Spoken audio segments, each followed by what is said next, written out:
এই ডক্টর ইকবাল, কেউ কেউ বলেন মোচালা ইকবাল, তিনি বলছেন আমি ঢাকা বিশ্ববিদ্যালয়ে যাব না, আমি লজ্জিত। আপনি লজ্জিত? আপনি অপমানিত? আমি তো খুশি, ভীষণ খুশি। Congratulation, congratulation doctor Zafar Iqbal. We don't want to see you at this university. উনি আর বিশ্ববিদ্যালয়ে যাবেন না। গেলে মনে হবে যেন সবাই সামনে ওনার রাজাকার বিচরণ করছে। ওদের রাজাকার ভীতিতে এমন ধরেছে, এমন পচেছে, তোরা ক্ষমতায় থাকতেই তোদের ক্ষমতা ব্যবহার করতে পারবি না। গড গিফটেড শাস্তি যাকে বলে। জ্বালা আর জ্বালা, অন্তর জ্বালা। ভীষণ খুশি হয়েছি ডক্টর জাফর ইকবালের বক্তব্য শুনে। ডক্টর জাফর ইকবাল বলছে আর কখনো ঢাকা বিশ্ববিদ্যালয়ে তিনি শিক্ষকতা করতে যাবেন না। আমরা তো আপনাকে চাই না। আপনি তো শিক্ষক নয়, আপনি তো শিক্ষক নামের কলঙ্ক রচনা করেছেন। আপনি তো দালাল হিসাবে পুরস্কার পাওয়ার কথা। বিশ্বের শ্রেষ্ঠ কোনো পুরস্কার যদি দিতে হয় তাহলে আপনাকে দালালি হিসাবে পুরস্কার দিতে হবে। আপনি ফ্যাসিবাদের রক্ষক বক্ষক। আপনি তো এই ফ্যাসিবাদকে কায়েম করার জন্য বসে আছেন, টিকে আছেন। এই ডক্টর জাফর ইকবাল, যিনি কিনা বই চুরি করে, বইয়ের মধ্যে লেখা চুরি করে, আপনি নিশ্চয়ই জানেন যে সমাজবিজ্ঞানের বইতে বিভিন্ন জায়গায় সরাসরি কপি পেস্ট করে ডক্টর সেজে বসে আছেন। 4 জন মিলে ডক্টর মিলে একটা বই সম্পাদনা যে করেছেন তার নাম ডক্টর জাফর ইকবাল। এই ডক্টর ইকবাল, কেউ কেউ বলেন মোচালা ইকবাল, তিনি বলছেন আমি ঢাকা বিশ্ববিদ্যালয়ে যাব না, আমি লজ্জিত। আপনি লজ্জিত? আপনি অপমানিত? আমি তো খুশি, ভীষণ খুশি। Congratulation, congratulation doctor Zafar Iqbal. We don't want to see you at this university. আমাদের দেখার দরকার নাই আপনি কে। উনি কেন যাবেন না দেখেন, কত হৃদ্রতা, কত শূন্য হয়ে গিয়েছে ওনার হৃদয়টা, ভেঙে চুরে ছারখার হয়ে গিয়েছে। ডক্টর জাফর ইকবাল বলছে ঢাকা বিশ্ববিদ্যালয় আমার বিশ্ববিদ্যালয়, আমার প্রিয় বিশ্ববিদ্যালয়। তবে আমি মনে হয় আর কোনোদিন এই বিশ্ববিদ্যালয়ে যেতে চাইব না। এই বিশ্ববিদ্যালয়ে তিনি আর কোনোদিন যেতে চাইবেন না। ছাত্রছাত্রীদের দেখলেই মনে হবে এরাই হয়তো সেই রাজাকার। বাপরে বাপ, কত বড় টাটকা টাটকা পিওর দালাল। একটা সেন্টেন্স দেখলে মনে হয় উনি আর বিশ্ববিদ্যালয়ে যাবেন না।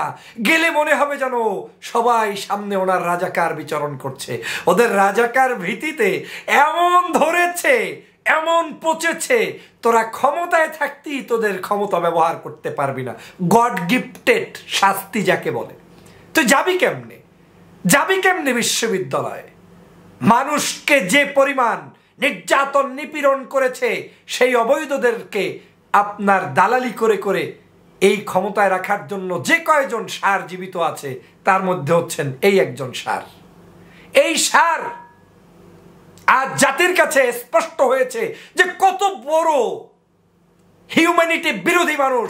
যখন বাংলাদেশের মানুষ জীবন দিয়ে দিচ্ছে, কোটা সংস্কার আন্দোলন করছে, ছাত্রছাত্রীরা বিলি দিয়ে তাদের রক্ত ঢেলে দিচ্ছে, তখন তিনি বলছে এদেরকে দেখতে নাকি উনি ঢাকা বিশ্ববিদ্যালয়ে যাবেন না। তোমাকে যেতে বলছে কে? We don't want to allow you, we don't want to see you. আজকে তিনি বলছেন কি এরাই হয়তো সেই রাজাকার, তাই তাকে দেখতে যাব না। আর যে কয়দিন বেঁচে আছি আমি কোনো রাজাকারের মুখ দেখতেই চাই না। বাপরে বাপ, আমরাই তো তোমাকে দেখতে চাই না। ভালোই তো সিদ্ধান্ত, পর্দার আড়ালে চলে যাও, শেখ হাসিনার বাসভবনে চলে যাও, না হয় বাংলাদেশ থেকেই চিরদিনের জন্য চলে যেতে পারেন।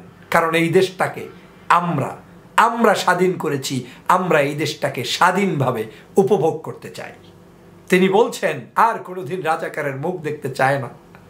তিনি বলছেন এটাই তো জীবন, সেই জীবনে আবার কোনো নতুন করে রাজাকারেরকে দেখতে হবে। তারপরে জাফর ইকবাল 15/7/2024 উনি সিগনেচার করেছে।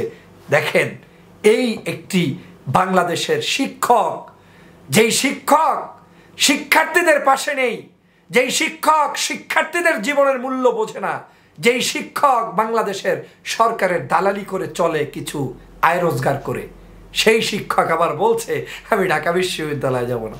Congratulation doctor Zafar Iqbal sir, আপনাকে কংগ্রাচুলেশন। আমরা আলহামদুলিল্লাহ পড়তে পারি, আমরা শুকরানা নামাজ পড়তে পারি, আমরা মিলাদ পড়াতে পারি।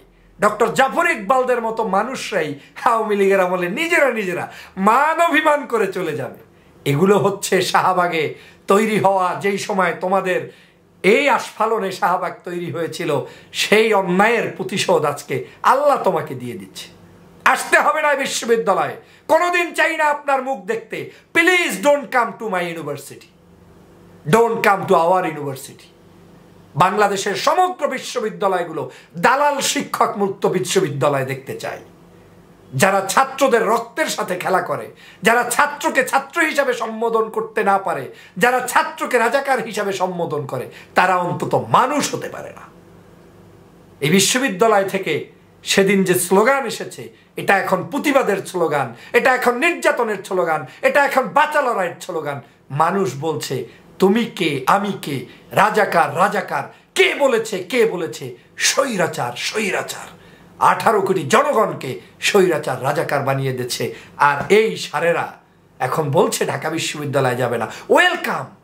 Welcome, very good decision. আপনার বিশ্ববিদ্যালয়ে আসা বন্ধ আমরাও ঘোষণা করলাম। সবাইকে ধন্যবাদ।